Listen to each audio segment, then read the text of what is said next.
Hola, muy buenas noches. Como todos los viernes, nuevamente aquí en Competencias, tocando diferentes temas, diferentes aristas que hacen al deporte, que hacen un poco a la coyuntura social, deportiva que queremos ir manejando desde acá, de esta hora de programa que tenemos todos los viernes en la Mula TV. Los que nos siguen viernes tras viernes pueden ir viendo que desde hace unas semanas seguimos una serie de entrevistas, conversaciones que tenemos con profesionales, con deportistas, con gente que realmente hace deporte y toma el deporte como un estilo de vida, y no solamente en la práctica, sino en el análisis, sino en el cuestionamiento de por qué se suceden o por qué no pasan algunas otras circunstancias o actividades que hacen a que la gente pueda o no volcarse. Y como sabemos, muchas de las personas que hacemos o gente que obviamente con mucha asiduidad hace deporte, está interesada en escuchar las opiniones, pero más allá queremos que la gente que toma decisiones, la gente que en este momento tiene el poder de decir sí o no a una inversión o sí o no a una actividad, se involucre, tome conciencia, y es lo que buscamos desde Competencia todos los viernes en esta hora de programa, despertar un poco el consciente de la gente para que de una vez por todas, como siempre decimos desde hace prácticamente el mes que viene, vamos a cumplir un año de programa, Dios quiera este sea un camino, un aliado a que el deporte de una vez por todas se presenten y se hagan alguna plataforma para convertirse en política de Estado. En los últimos días hemos conversado, fuera obviamente de aquí de la Mula, con diferentes personas que obviamente nos alientan a seguir, a bregar muchas cosas para que el deporte vaya tomando mayor preponderancia en el Perú. Y también conversamos con gente que practica o realiza una actividad deportiva no a nivel competitivo, ¿no? Y hemos tenido también, y gracias a ellos, buenas referencias, como también gente en el viejo continente, que siempre hablamos de gente de amigos de Italia, gente de Colombia, en Estados Unidos, que nos escriben sugiriéndonos cosas o también felicitándonos. Y en la última semana tuve la oportunidad de conversar con una persona que en su momento ha practicado mucho de manera recurrente muchos deportes. Hoy día quizás por el trabajo tiene un estilo de vida levemente más sedentario, pero por ahí se ha vuelto deportista de fin de semana, como en algún momento todo nos ha pasado. Y hemos reflexionado sobre diferentes puntos, diferentes cosas que suceden en diferentes y distintos aspectos de la política, del deporte, a nivel social en el Perú. Y se me ocurrió hoy día invitarlos porque es un padre joven, es un deportista que en su momento, como bien dije, realizó varias disciplinas deportivas, hoy abocado a la parte profesional, pero sobre todo con mucha experiencia de vida en lo que es trabajo de equipo, conjunto, y como le digo, hoy día es responsable de tres chicos, de tres hijos, y obviamente incitándolo sin presiones a que realicen una actividad deportiva. Así que hoy día vamos a conversar sobre el deporte, los chicos, el adolescente, porque obviamente nuestro invitado del día de hoy tiene hijos que dentro de pocos años van a entrar ya a la adolescencia, y es un tema también muy importante para manejarlo sin ánimo de querer ser especialista, psicólogo, psicoterapeuta, pero sí es un tema que nos compete mucha atención, el tema de pasar de la niñez a la adolescencia en el deporte. Pero bueno, hoy día vamos a presentarles a un amigo que ya vamos a conversar con él. Alfredo, ¿Cómo estás? Alfredo Deza, quien nos acompaña. ¿Cómo te va? ¿Cómo estás? Buenas noches, Diego. Gracias por invitarme. No, como decía Alfredo, hemos conversado y conversamos seguido y obviamente tenemos mucho en común en cómo encaramos el deporte o el estilo de vida que debe llevar un deportista, y ambos estamos en la parte profesional, hoy día no profesional deportiva, sino empresarial, y el hecho de haber realizado deportes, ¿no? X deportes que ahora si quieres lo puedes nombrar. Hoy día ya un profesional exitoso en tu ambiente laboral, ¿de qué te sirvió o qué cosas puedes sacar relevante que decir, esto me ha servido mucho por haber practicado X deporte cuando era más joven? Ah, creo que el deporte viene a sustentar muchas de las bases en el mundo empresarial, porque te apoya mucho eh, en convocar a diversas personas para que trabajen en conjunto y logren un objetivo, ¿no?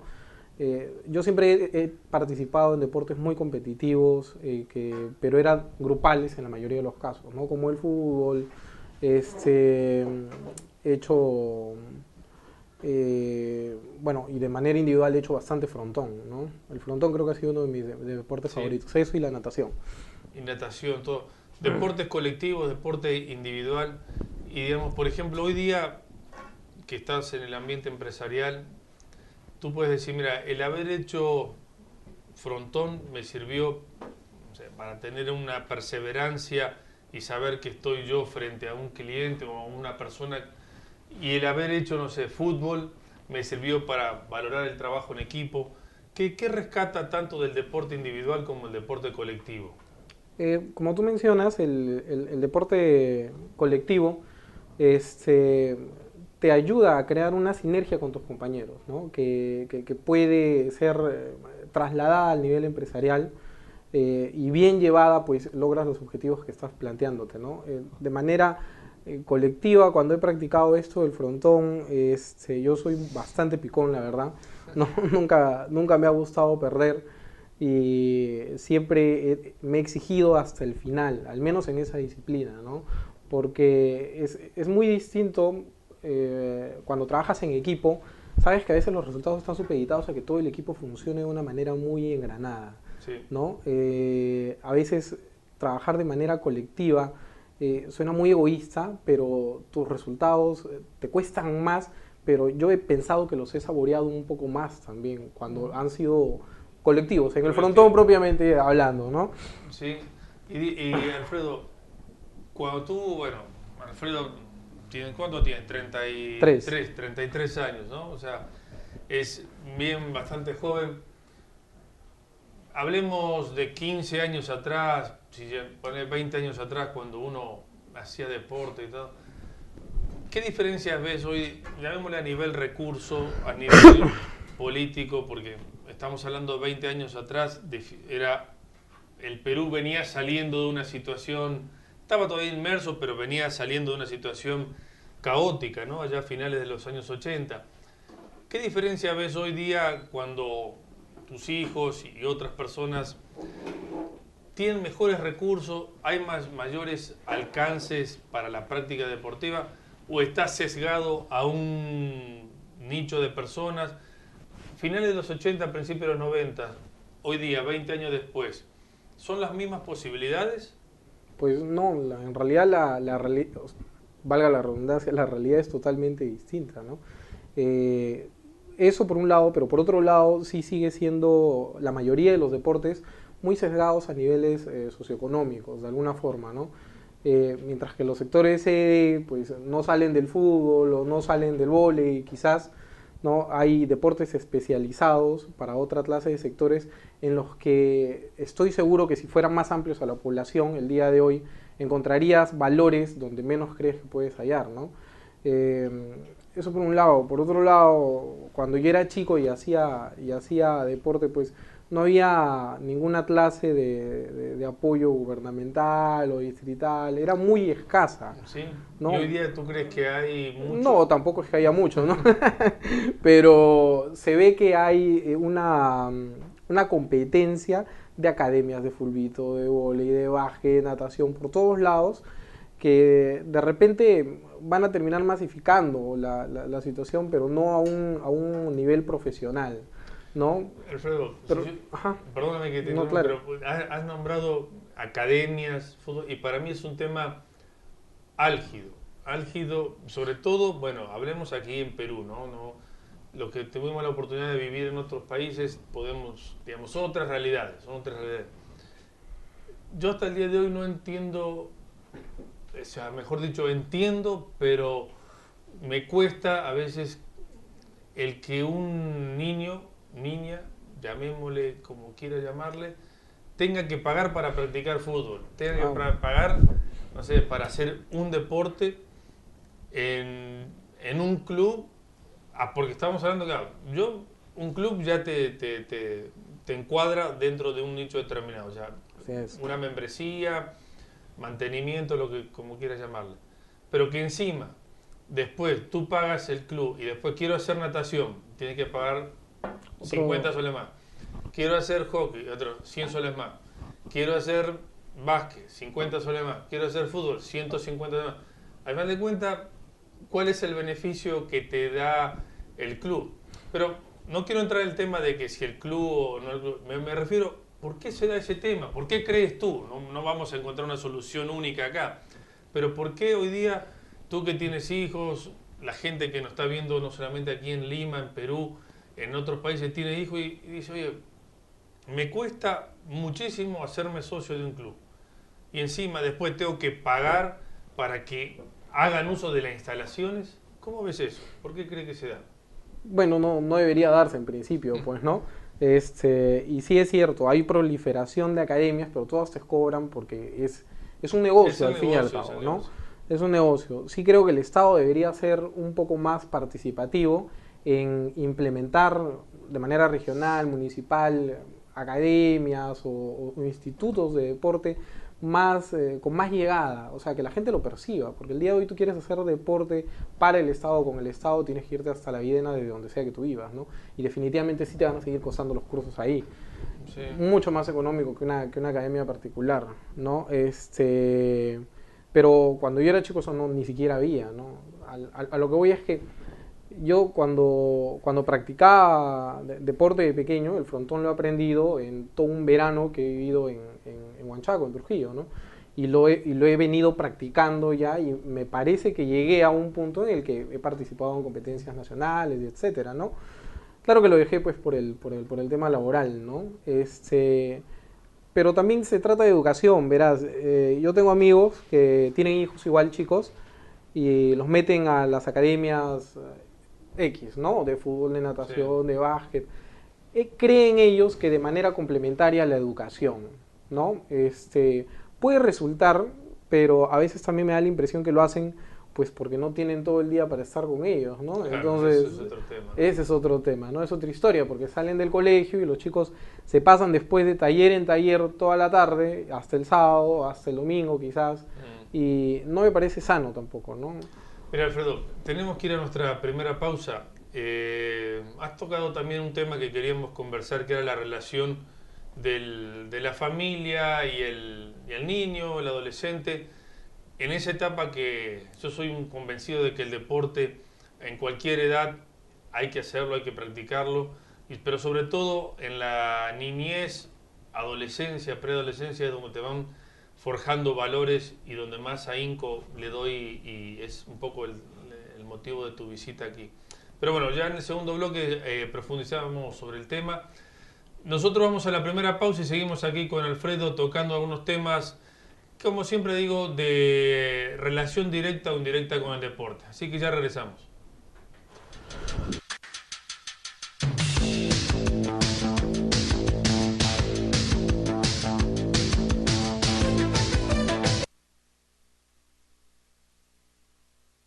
Me encanta leer Poder. Me gustan los temas que trae en cada edición, me gusta cómo toca cada uno de esos temas con la debida profundidad, con el análisis serio, con una buena compilación de información. Leo Poder porque parte de mi trabajo es seguir el entorno económico y político para los negocios, y Poder es un instrumento muy importante para ello. Es sumamente valioso porque además de darle agilidad, permite visualizar cosas que se entienden más claramente con una imagen que incluso con un párrafo, ¿no?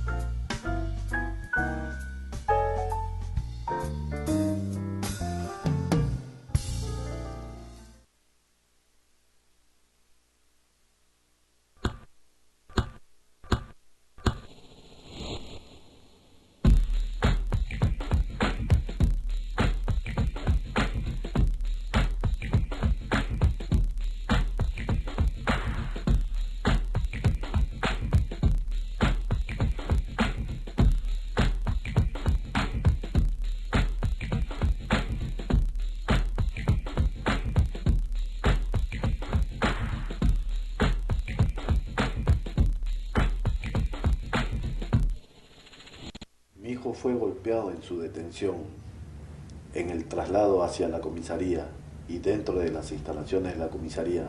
Al día siguiente se complicó su salud, falleciendo a las 48 horas de haber sido torturado. Lo confundieron con un delincuente y inmediatamente llamaron a otros policías, a las Águilas Negras.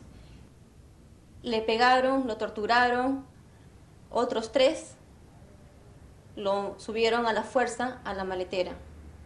Y ahí mi esposo, dentro de la maletera de las Águilas Negras, es que muere. Cuando llego a la comisaría del distrito donde había pasado el caso, encontré a mi hijo torturado, golpeado, enmarrocado. Inclusive mi hijo se quería suicidar en ese momento aventándose por la ventana del 2º piso. Desde la sociedad civil consideramos que esta situación es inaceptable.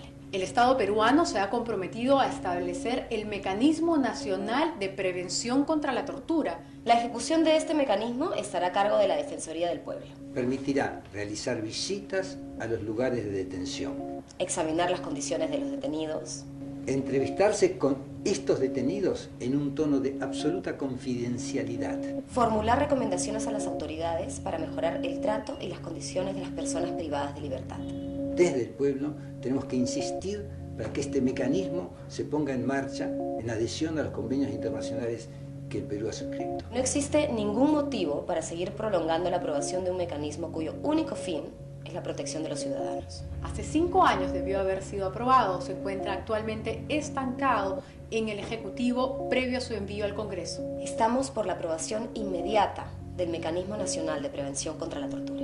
Por la aprobación inmediata del Mecanismo Nacional de Prevención de la Tortura. Es el momento de hacerlo. Es el momento de hacerlo. Detengamos la tortura. Del conjunto de la población depende que detengamos para siempre este flagelo llamado tortura.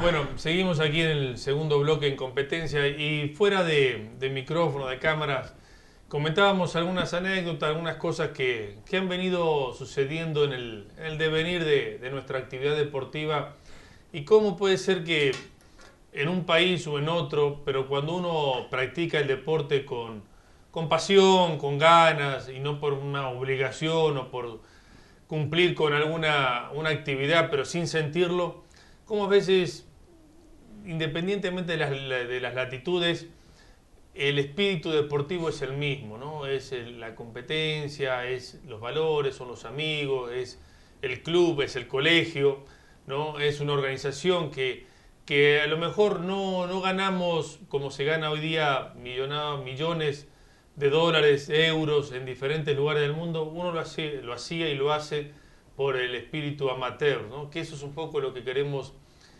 también rescatar. Nadie dice que no se deba cobrar ni que no se deba ganar, solamente que más allá de cobrar y de ganar hay que hacerlo con pasión. Y un tema que estábamos tocando en nuestro primer bloque con Alfredo es la relación que hay a veces entre los padres, los niños, los preadolescentes, para poder realizar una actividad deportiva. Hoy día hay clubes que nos brindan muchísimas alternativas, desde deportes colectivos, deportes individuales, pero una de las cosas que hablábamos y queremos es que los clubes, sea como se llame, sea que esté lejos o cerca de la casa, el departamento donde un ciudadano aquí en Perú vive, tiene que convertirse como una extensión de la casa. Es decir, uno lleva adelante una formación, una educación con los hijos, y el club lo que tiene que hacer es ser, digamos, el patio trasero de la casa, ¿no? No se puede soslayar la necesidad que hay de tener cierta contención. Entonces, hoy día, ¿cómo haces tú en tu rol de padre, ¿no? Y también, obviamente, como hablábamos en gente que conocemos en común, para llevar eso, ¿no? Es decir, hoy día los chicos de 10, 12 años que están ya preadolescentes, donde definitivamente hay muchas cosas, tentaciones fuera de la vida deportiva, ¿cómo haces para inculcarle, yo te diría hasta la necesidad de hacer un deporte? Ni siquiera la elección, sino la necesidad. ¿Cómo crees tú que se debe hacer, Alfredo? Ok, bueno, en mi experiencia, ¿no? Lo que yo hago con los chicos los fines de semana, más allá de llevarlos al club y que hagan un poco de natación o de fútbol, lo que fuese, me gusta mucho cuando están con todos sus primos, por decir, ¿no? Entonces salimos en conjunto y creamos actividades que los obligan a competir, ¿no? Entre ellos. Entonces, un poco yo recordando la niñez que he tenido, que ha sido también muy de calle, pues, ¿no? O sea, muy de barrio, cuando vivo en Trujillo y acá en Lima también, en Jesús María. Entonces los combino a que hagan juegos, preparen actividades y estén toda la tarde dándole a algo que sea deportivo, ¿no? Entonces siempre ayuda porque encuentro cualidades distintas que de repente en el día a día no hayas, ¿no? La encuentras cuando practican deporte. El tema que tú dices, ¿no? Cuando tú dices, bueno, tú y mucha gente tiene posibilidad de acceder a un deporte, pero ¿qué podemos hacer o qué sugieres tú? Como bien decías, te has criado y has tenido muchos años de vivir fuera de Lima, cuando las situaciones no están, o sea, porque no todo el mundo tiene acceso hoy día a un club que, como bien decimos, queremos que sea la extensión de tu casa. Y obviamente entran el sedentarismo, entran lo que yo a veces le escapo mucho, que son los videojuegos, porque definitivamente no hay cómo ir a practicar un deporte al aire libre, no hay cómo correr, saltar, brincar, hacer que estar enfrente de un televisor con un PlayStation o como sea. Yo sé que muchas marcas no les va a gustar lo que digo, pero yo le escapo a eso porque definitivamente estamos digamos, para que la gente haga deporte. Y deporte no significa evadir digamos, las actividades o los deportes intelectuales, que eso también quiero tocar un tema, porque tú has practicado muchos años y practicas el ajedrez también. Pero esa gente que no tiene la posibilidad de acceder, ¿no?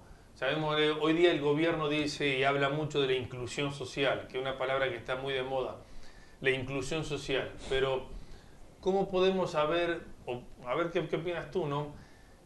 ¿Cómo podemos hablar mucho de inclusión social cuando las necesidades primarias no están atendidas en la medida del requerimiento, en la medida de la demanda? Porque muchas veces hablamos, ¿no?, de inclusión social, hablamos de participación, pero tú ves que todo muere y termina y empieza en Lima, ¿no? Así es. O sea, si hablamos de gobiernos regionales, muchos gobiernos regionales por hacer una losa deportiva creen que están haciendo política deportiva. Y en realidad no. Ajá. Entonces, ¿cómo crees tú que se puede paliar desde el punto de vista del Estado, mayor participación? ¿Cómo crees que se puedan manejar esa situación de los padres en donde los hijos, por no tener un acceso a un club o a una villa deportiva, terminan en la esquina hasta altas horas de la noche.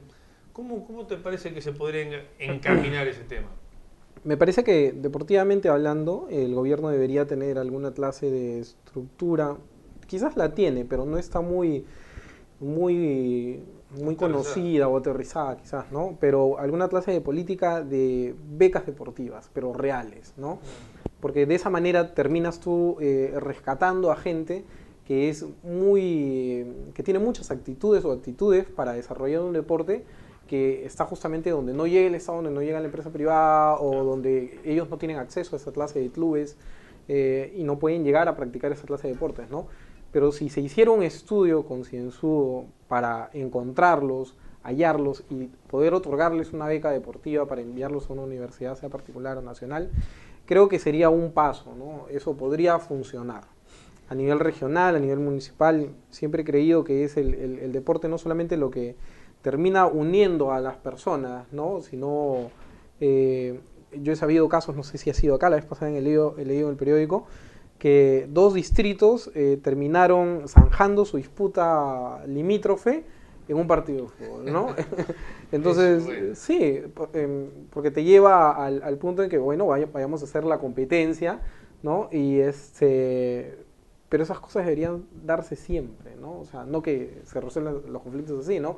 Sino de que el Estado sea muy participativo en el deporte y que dé muchas becas. Que mira, si nos remontamos un poco y haciendo historia, pero historia de los comienzos de la formación de las sociedades, siempre, y voy a hacer este comentario porque lo tengo muy presente desde que estaba en el colegio secundario, o sea que te puedes imaginar que hace muchos años, más casi 20 años, siempre el ser humano, desde sus comienzos, siempre se formaba en sociedades, ¿no? Obviamente comenzaba siendo una persona, un grupo de personas nómades, hasta que en algún momento se fue asentando y empezó a formar comunidades. Pero esas comunidades buscaba un líder que era quien impartía, no voy a entrar si era bien o mal, si era el método o no era el método, pero buscaba un líder en el cual impartía justicia, regulaba las actividades. Si se iban a cazar y traían, no sé, tantas provisiones, no se podía comer todo el mismo día porque tenían que dosificarlo. Pero del ejemplo más sencillo y más soez que estoy comentando, siempre hubo alguien que regulaba las actividades de la pequeña o gran comunidad. Hoy día pasamos a la edad contemporánea, vemos que vivimos en sociedad, cada vez más sofisticado, cada vez, en algunos casos, más la apariencia, lo que tenés versus lo que realmente puede llegar a valer uno como persona, pero necesitas tener cierto vínculo social. Pero no, yo veo que hay una ausencia importante de ese ente regulador que, sin llamarse Estado, oficiaba como Estado. Hoy día, muchísimos años después, miles, millones de años después, seguimos viviendo en mayor o menor envergadura en comunidades, con mayor o menor necesidades, porque tú y yo trabajamos todo el día para poder tener o mantener a nuestros hijos y bla, bla, bla, ¿no? Ajá. Antes se salía a cazar o se salía a producir, pero tenían que mantener. Pero había un ente que regulaba. Hoy día, y específicamente desde el punto de vista del deporte, tenemos entidades, ¿no? Pero tenemos entidades que yo creo, bueno, estoy seguro, que regulan para un grupo determinado, ¿no? No sé si has podido ver el programa pasado, Alfredo, pero por acá donde estás sentado tú en este momento pasó Carla Dirkunbev hace un par de meses, una niña de 14 años que su padre es suizo, obviamente tiene la doble nacionalidad y compite por Suiza y compite por Perú. Y hace 15 días ganó en el sudamericano de gimnasia rítmica en Cali, Colombia, 4 medallas para Perú. Primero, que nadie le interesa de los medios gráficos, o sea, porque si sale chiquitito así, Pero lo más grave aún, esa chica a los 16 años, 2 años, va a tener que optar por qué país va a representar, porque no va a poder seguir toda su vida representando internacionalmente, hablando a uno y a otro, a Suiza y a Perú. Hablando con ella, hablando con su papá, ¿quién le da las mejores alternativas para representar a un país? Definitivamente no es el Perú. ¿Por qué? Porque no es fútbol, ¿no? Porque no es automovilismo, hasta por ahí. Y paremos de contar, porque si no es fútbol no sirve. Entonces, ¿por qué no hay mayor participación del Estado? Porque tú toda tu vida has vivido en Perú y siempre has visto que la práctica deportiva era porque pertenecías a un club o porque tus padres te pagaban, como la de mucha gente, como lo que tenemos que hacer hoy día nosotros, pagar un club y encima pagar adicionales para que hagan un deporte. Redondeando, desde hace muchísimos años atrás, siempre hubo alguien que regulaba las actividades de una comunidad, grande, chica, pequeña, mediana. Hoy día seguimos viviendo en comunidades, pero yo veo que hay una cefalía, una carencia de alguien que regule, pero para todos, no para un grupito. ¿Qué opinas? Pasa de que me parece a mí que todo sigue estando igual porque da la impresión que corre en automático y mientras que no tenga aristas muy perjudiciales, a la gente le conviene que siga yendo en automático, ¿no? Es por eso que no se ve que este ente regulador pues asuma las riendas como las tenga que asumir. Ahora, el caso de esa niña que me comentas no es el único, ha pasado con ajedrecistas, ha pasado con un montón de gente, ¿no? Que terminan optando por representar a países donde realmente la cultura, no solo deportiva, sino económica, política y social, pues es totalmente distinta a la que hay acá en Perú, ¿no? Sí. Es lamentable, pero también tiene mucho que ver la prensa. La prensa, como bien decías, si es fútbol, te da planas y planas y planas, ¿no? Terminamos enterándonos hasta de qué come el futbolista que hizo el gol la fecha pasada, ¿no? Y son cosas que realmente no importan, pero es un paliativo para toda esta gente que tiene un día a día, lo lee, se entretiene y todo lo demás, ¿no? Eso no va a cambiar, ¿no? O sea, hay una prensa para las masas, que es la más, es lo que vas a encontrar por todas partes y es la que practica los deportes muy masivos, ¿no? Creo yo que faltan décadas, por no decir generaciones, para que esa situación cambie acá. Mira, Alfredo, tenemos que irnos a la segunda pausa y quiero en la segunda mitad del programa, ya vamos avanzando, tocar en el tercer bloque un tema que nos cuente tu experiencia como deportista intelectual, si me permite el tema de haber participado mucho en competencias a nivel nacional de ajedrez. ¿Cómo eran esos campeonatos? ¿Cómo se hacía todo? Si había mucho espíritu amateur o uno lo hacía porque lo obligaban. Y en la segunda y última parte también del último bloque quiero que me des tu reflexión porque sé tu posición ante muchas empresas transnacionales que a veces nos adoctrinan, ¿no? Con tanta publicidad, con tanta cosa, en el cual también comparto y mucha gente seguramente debe pensar igual y otras, ¿no? Y ojalá que sea así, que haya disparidad de criterios. ¿Qué tan bueno es ese adoctrinamiento, ese dogma que las empresas transnacionales nos hacen creer que por usar esto o usar aquello o comer tal cosa vamos a ser mejores deportistas o no?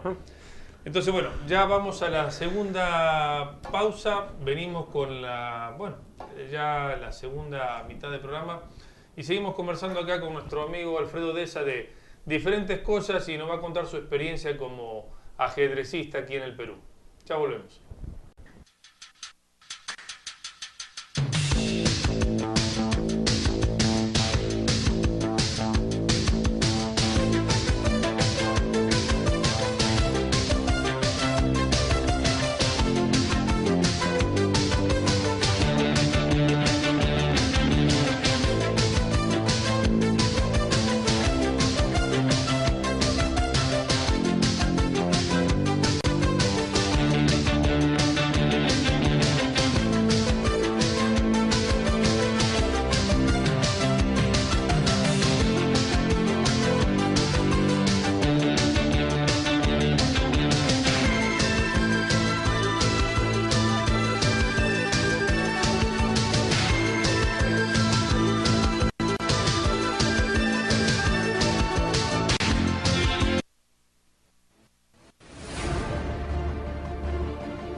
gusta la revista Poder por la calidad de los análisis que tiene.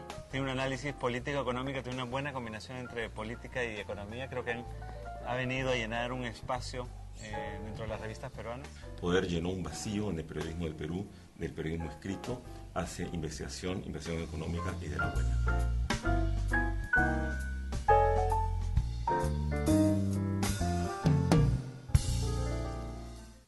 Vamos a presentarles un nuevo programa en el que estamos trabajando arduamente el equipo de Proética y el equipo de La Mula. Queremos tomarle el pulso a la corrupción en el Perú. Pero no solo a la corrupción, también a la ineficiencia del Estado y a la criollada de los ciudadanos. Queremos que sean reportajes y notas que vengan de todas las regiones del Perú sobre casos de corrupción o de ineficiencia de autoridades o de criolladas de ciudadanos. Para cualquier información, comuníquese con poderciudadano@lamula.p. Todos van a caer en el lente de Poder Ciudadano.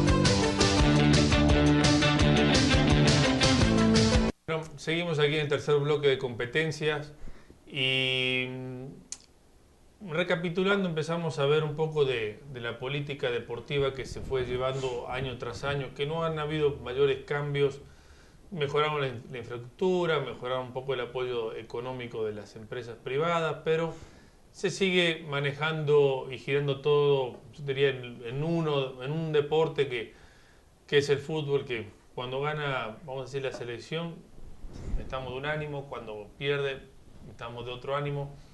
Entonces, eso es lo que estamos hablando un poco con Alfredo, cómo se ha ido manejando, que no han habido demasiados cambios para muchos deportes.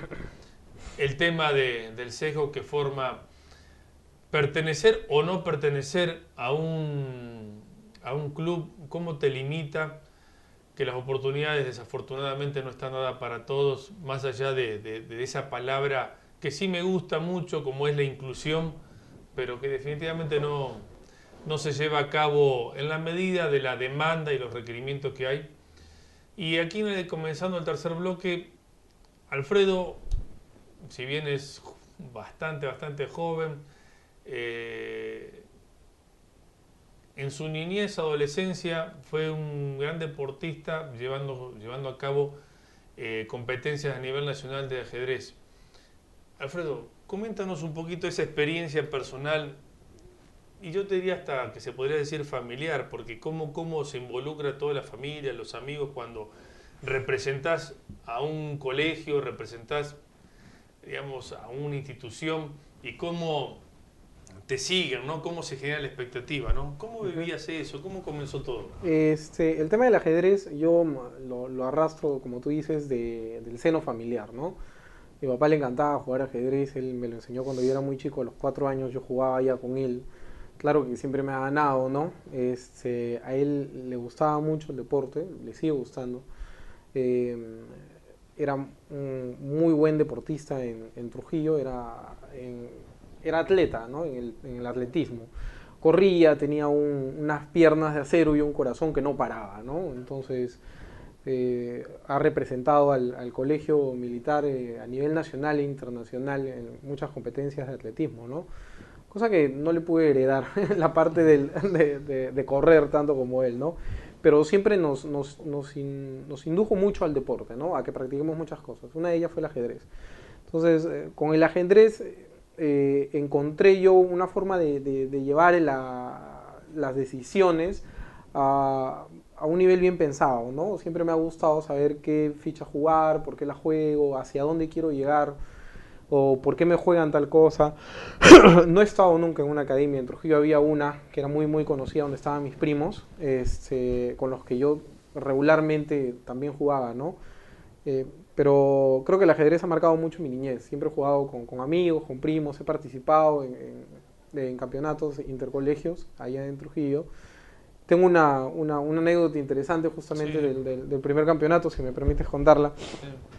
Participé por primera vez, yo estaba, me parece, en sexto de primaria, y era un campeonato a nivel Trujillo, ¿no? Hay un colegio bastante fuerte que hay allá, que tenía dentro de los participantes, que eran como 200, pues tenía 100, 120 metidos, solo ese colegio, ¿no? Porque también ellos organizaban el campeonato y se hacía dentro de sus instalaciones, ¿no?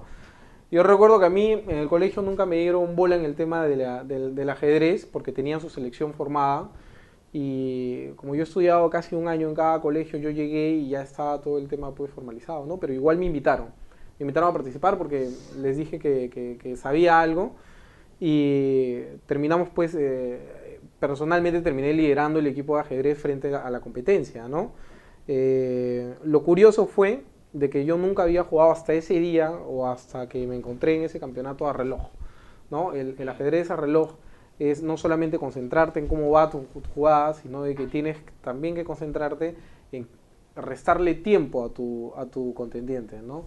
O sea, tratar de jugar lo mejor y más rápido posible y que sea el reloj del otro el que caiga, ¿no? Entonces yo no sabía cómo es que se tenía que llevar ese juego, ¿no? Y por último, como nunca me marketé mucho en el ajedrez, nadie me iba a visitar fecha tras fecha, ¿no? Pero avancé jugando, fecha tras fecha, fui avanzando, hasta que llegamos a unas etapas ya semifinales en las que habían solamente 20 competidores, y ahí fue cuando conocí el reloj y conocí la derrota además. Porque fue jugar a reloj, la presión de que por primera vez venía toda mi familia a verme, no me habían venido a ver las fechas anteriores y venían todos a verme y yo no sabía. Me cayeron de sorpresa, estaba mi papá, estaba un primo mío que es trujillano, que ha sido campeón de ajedrez también, y él, sentado yo frente al adversario, me dice: el que está ahí es el campeón del año pasado, ¿no? O sea, estoy seguro que le ganas. Yo no conocía a nadie, pero creo que fue mucha la presión, ¿no? Y que, así como para jugar, por ejemplo, básquet, tenés que tener cierto dominio del rectángulo de la cancha, y tenés que tener, no sé, buen alcance de brazos, tenés que tener, no sé, un salto, una coordinación bastante buena para el salto. En el golf tenés que tener también una coordinación y paciencia. En el fútbol tenés que tener siempre la parte mental más allá de la técnica, y en todos los deportes. En el ajedrez, ¿cuál sería tú que diría, ok, tú y otra persona saben jugar ajedrez, pero él sabe más o tú sabes más? ¿Por qué? Porque sabe mayor variedad o alternativa de juego, es más paciente, es más calculador, es más arriesgado. Creo que es muy variado. El ajedrez es bastante amplio. Yo te voy a decir que hay gente que juega, que dice sabe jugar porque mueve las fichas, claro, y entienden o de repente ven como que fuera pues un campeonato caníbal, ¿no? Te tienes que comer la mayor cantidad de fichas del, claro, otro, y de esa manera lo vas a cansar y las vas a ganar. Yo creo que luego están los que son semiprofesionales, que a mi entender son los que pueden vislumbrar 4 o 5 jugadas hacia adelante, ¿no? O 4 o 5 alternativas distintas de juego. Entonces, y que ven esa quinta jugada y desde ahí es que estructuran todo hacia atrás, ¿no? Y luego ya están los profesionales que yo no sé hacia dónde ven, pero que terminan desarrollando partidas increíbles, ¿no? Ven todo. Ven una serie de combinaciones increíbles, ¿no? O sea, sucede con los campeones de ajedrez a nivel mundial, que compiten con una computadora que maneja variables en números estratosféricos y les ganan igual, ¿no? Pero entonces la característica de ese, no sé, de Bobby Fischer, de Kasparov, de Garry Kasparov, Anatoly Kornov, todos los campeones de ajedrez, o sea, veían mucho más adelante y leían la jugada mucho más adelante, obviamente de lo que es la fotografía, porque las combinaciones que hay que hacer, o sea, si moves acá, yo también coincido contigo que el ajedrez no es canibalesco, no es que a ver quién come más ficha y demás, ¿no? Sino es una parte sumamente estratégica. Pero esa gente ¿qué está, digamos, se desarrolla eso, se nace? Yo creo que se nace. Se nace. Sí, a mí me parece que se nace. Por decir, mencionabas a Fischer, y él ha sido un genio del ajedrez, pero poca gente sabe que él distribuía su genialidad con un aspecto muy psicológico, ¿no? Él, cuando jugaba contigo, te obligaba no solamente a ver las fichas que él estaba moviendo hacia dónde se iba, ¿no? Sino a ver incluso las actitudes que él tenía, ¿no? De repente se paraba y daba la vuelta alrededor y ya tú te decías, por Dios, ¿qué habrá visto que no veo yo? Y eso te destruía, ¿no? Entonces él también manejaba eso, más allá de que era un genio y que había nacido con esas dotes, sí, pero manejaba mucho el aspecto psicológico. Yo sí creo que en el deporte se nace, ¿no? Se nace, específicamente en el ajedrez. O sea, pero entonces todas esas academias o hay colegios, tú ahora sabes que como materia y curso extracurricular en muchos colegios te dan ajedrez. ¿Cómo ha evolucionado todo? Porque en mi época el ajedrez era para unos pocos nada más. Así es. Pero, ¿qué se hace? Pienso que a los niños no les puedes enseñar a todos lo mismo, ¿no? Porque tienen aptitudes distintas, todos los niños son distintos, ¿no? Es un poco... Una vez lo he conversado con unas personas, creo que la currícula también te encamina a crear gente que consume nada más, ¿no? Gente que compra, gente que trabaja, pero los deportes y las afinidades o las aficiones o los hobbies que uno puede desarrollar, creo que uno las debería escoger como niño, ¿no? O sea, a mí me gusta esto, entonces me aboco a eso, pero si me enseñan algo que no lo voy a asimilar, voy a terminar frustrándome si no soy competitivo, ¿no? Claro. Entonces prefiero abocarme a lo que me gusta, ¿no es cierto? En mi caso, yo he tenido esa facilidad de mis padres, ¿no? Que me han permitido hacer lo que me gustaba. Claro, sí, para no sentirte Exacto. frustrado, porque eso después te trae un... Por supuesto, mira, yo soy malísimo jugando fútbol, bueno, ni tan malísimo, ¿no? Pero he llegado al punto al que todos los que son malísimos como yo llegan, que es a tapar, ¿no? Entonces, mi hijo me lo ha heredado totalmente, ¿no? Mi hijo el mayor me hereda el tema de tapar, pero él no se frustra porque yo no lo obligo a que juegue fútbol, ¿no? Entonces, él participa en el colegio, justamente hoy tuvimos una conversación acerca de, porque están en olimpiadas escolares, y él me decía, mi salón le ha ganado 4-1 al otro salón. Y le digo, qué bien, ¿cuántos goles has hecho? Le pregunto. Y me dice, no, ninguno porque yo tapo. Cierto, le digo, cierto que tú tapas. ¿Y cuántos goles te han hecho? Y me dice, no, ninguno, pero no dices que tu salón ha perdido 4-1, te han hecho un gol. No, es que yo soy arquero suplente, me dice.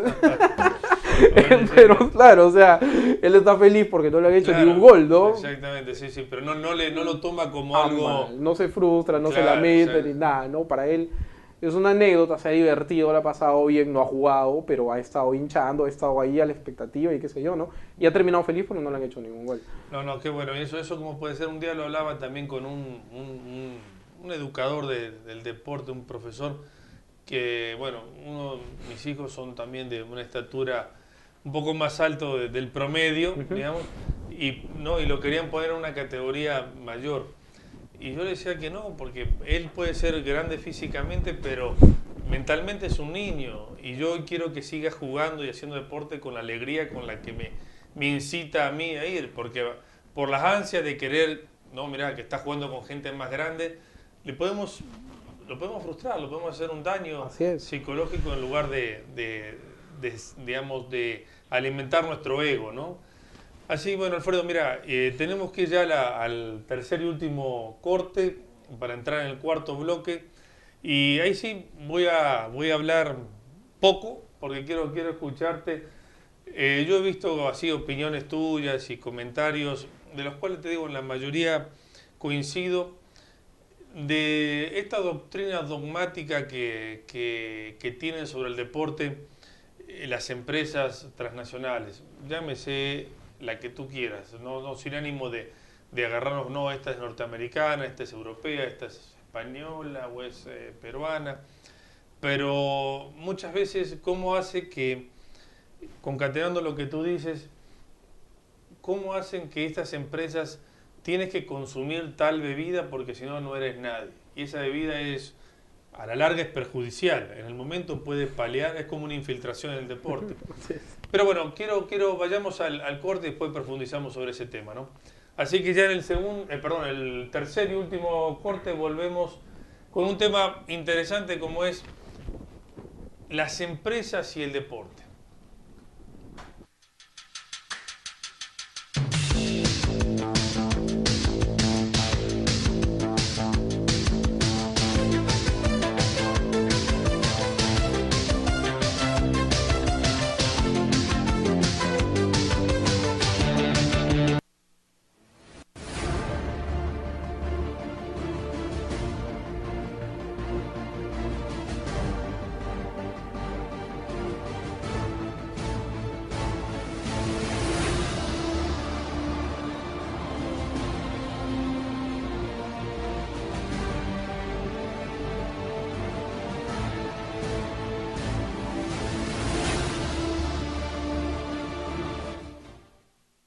Me gusta la revista Poder por la calidad de los análisis que tiene. Tiene un análisis político-económico, tiene una buena combinación entre política y economía. Creo que ha venido a llenar un espacio dentro de las revistas peruanas. Poder llenó un vacío en el periodismo del Perú, del periodismo escrito, hace investigación económica y de la buena.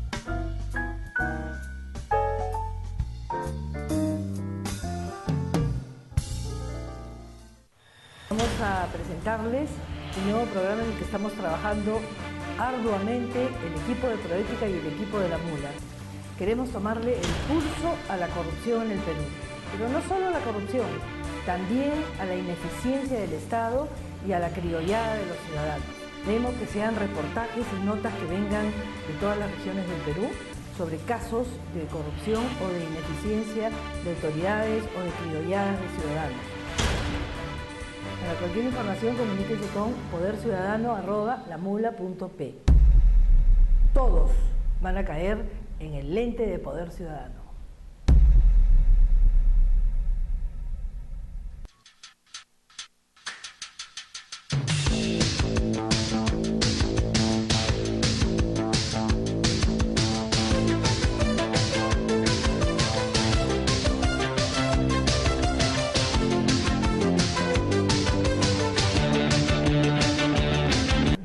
Aquí ya estamos con Alfredo y entretenidos entre bloque y bloque viendo algunos temas. Nos fuimos al último corte con el comentario de que muchas veces nos ha pasado, ¿no? La necesidad a veces de sentirnos mejor por utilizar uno u otro elemento deportivo, llámese indumentaria, llámese una bebida. Hay campañas cada 3 meses de marcas transnacionales que sacan un artículo deportivo porque hay tanto consumo. Mire, yo, Alfredo, quería comentar y a ustedes también, yo estoy seguro que muchos deben estar, o lo han visto, lo han seguido, pero en el caso de Messi, el otro día, antes del partido que tenía que jugar en Portugal, mostraron la indumentaria de Messi. Y no era la misma, o sea, estaba hablando de los botines, los chimpunes, no eran los mismos que obviamente se publicitan acá en Lima, por ejemplo, ¿no? Y los comentaristas deportivos empezaron a hablar, pero esos no son los chimpunes que usa Messi. Bueno, yo me sonreía mientras los escuchaba porque digo, yo no sé si lo hacían adrede o no, pero no se dan cuenta que hoy los deportistas juegan con el chimpún, la camiseta, la raqueta, el modelo que la marca publicitaria les permite o le hace vender o le paga mayor, digamos, regalías, mayor patrocinio. Entonces, yo recuerdo obviamente a muchos deportistas de allá de 20, 30 años atrás, yo diría 30 años atrás o más, en donde era imposible pensar que jugaran con otro implemento que era con el que practicaban, porque obviamente lo que hacemos deporte sabemos cómo le agarramos la maña, amoldamos el calzado, la raqueta, el palo de golf, y no es que después cuando vas a jugar porque el auspiciador te pone plata vas a cambiar digamos, la indumentaria. ¿Qué piensas, Alfredo? Y me callo porque quiero escucharte a ti sobre esas empresas en donde lo que nos hacen es obnubilar y hacernos creer que si no tenemos las zapatillas de Michael Jordan jamás vamos a saltar como él. Si no tomamos esta bebida X, no vamos a poder ser como Usain Bolt, ¿no? ¿Qué reflexión te lleva todo eso? Yo creo que todo se trata de exposición nada más, pues, ¿no? O sea, las marcas el día de hoy lo que quieren es obtener una mayor cantidad de exposición frente a pantallas, ¿no? Frente a cámaras, en los medios, etcétera, ¿no?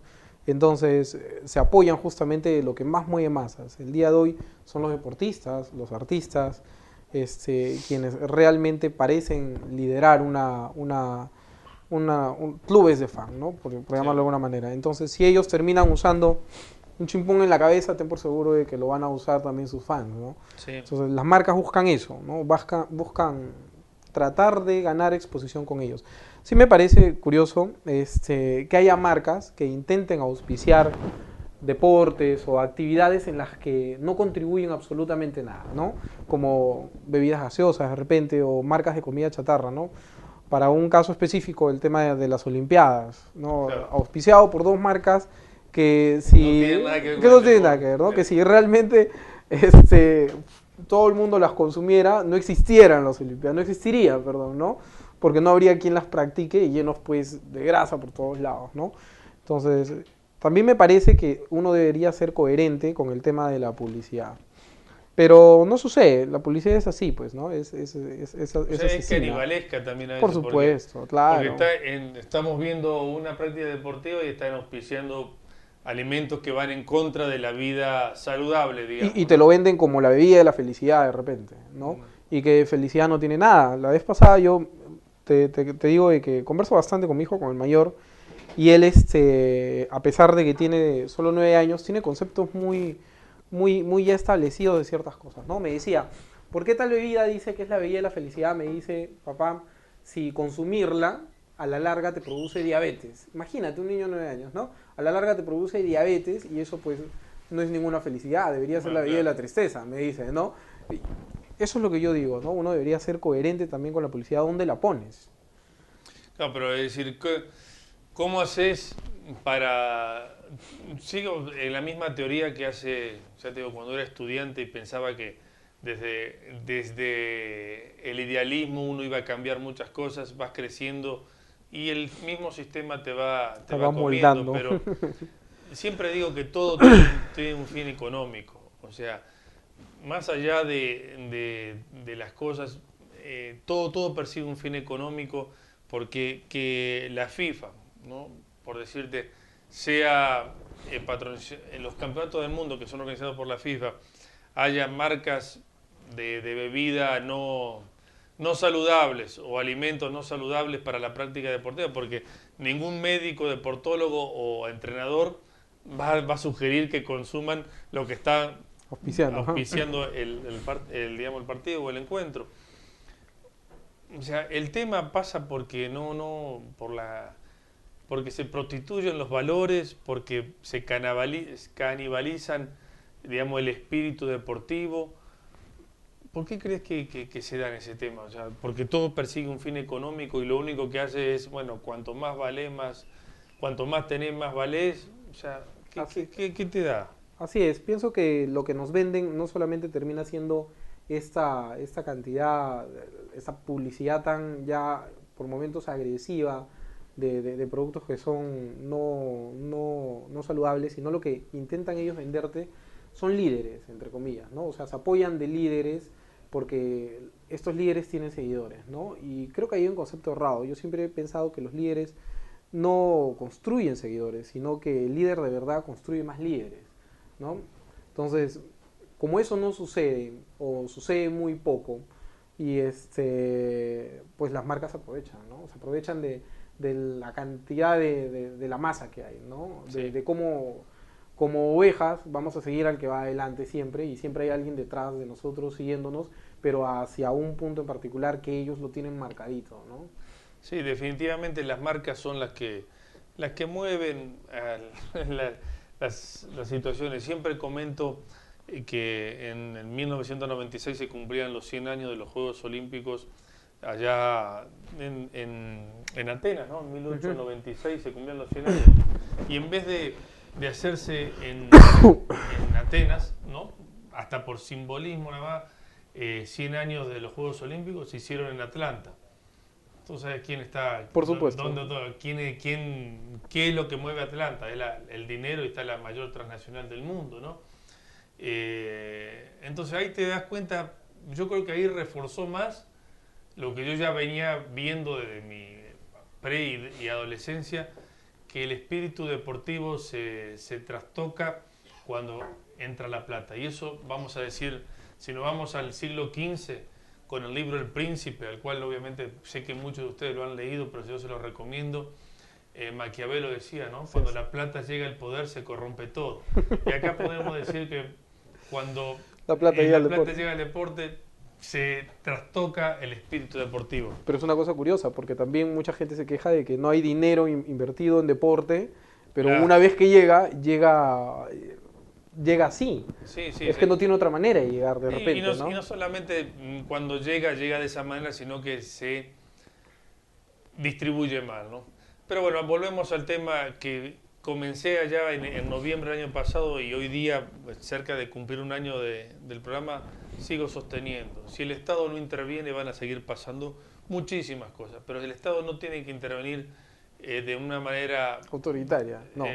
No, yo diría displicente. Yo creo que tendría que tomar las riendas cada vez más, porque en un país como el nuestro y como mucha gente que nos ve, donde hay tantas necesidades, la malversación de fondo está muy en boga de cualquiera. Imagínate, le das $100.000 a una persona para realizar una actividad o un patrocinio deportivo y esa persona dice, bueno, me dieron 100 pero reparto 50 tengo que darle a esto que me hicieron llegar a ese lugar. Entonces, Alfredo, el tiempo nos come, nos tenemos que ir. Te agradezco, esto da para conversar mucho más y lo haremos en otra oportunidad y fuera de las cámaras. Gracias por venir, en serio. Gracias Diego por invitarme. De acuerdo. Y bueno, y gracias a ustedes por otro viernes más de competencia. Tratamos siempre de dejar una reflexión o que ustedes mismos saquen sus propias reflexiones de los temas que se abarcan. Traemos especialistas, traemos profesionales, traemos gente de la vida cotidiana como ustedes, como yo, que estamos detrás de esa cámara y nos siguen para que veamos y tomemos conciencia de que hay mucha gente que quiere hacer cosas por el deporte. Necesitamos que el Estado sea quien regule todo esto. Así que muchas gracias nuevamente y el próximo viernes ya con otro tema siempre de interés general relacionado al deporte. Muchas gracias y hasta el próximo viernes.